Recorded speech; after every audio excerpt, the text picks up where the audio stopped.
want to point something out, because a lot of people think Adventists are just more hysterical premillennialists, but this actually, well, you can make that case. You can't just lump us in with all the premillennials. I feel like we are premillennial, so we side with that being true.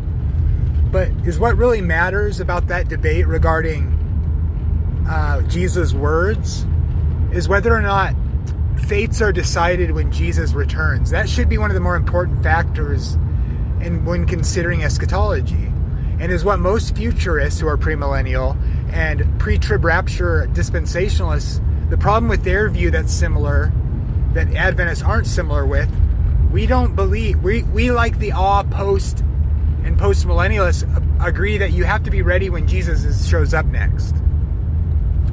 So our historic premillennialism keeps that in order.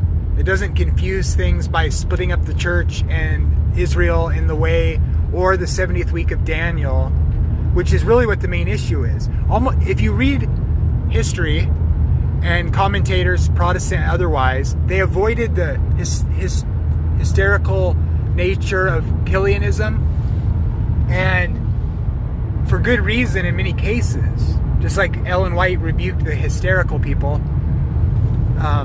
who did all sorts of crazy stuff in her day, like pretending to be babies or saying Jesus came spiritually. No, we rebuke that. The important thing is when Jesus comes next, fates are decided, and today is the day of salvation.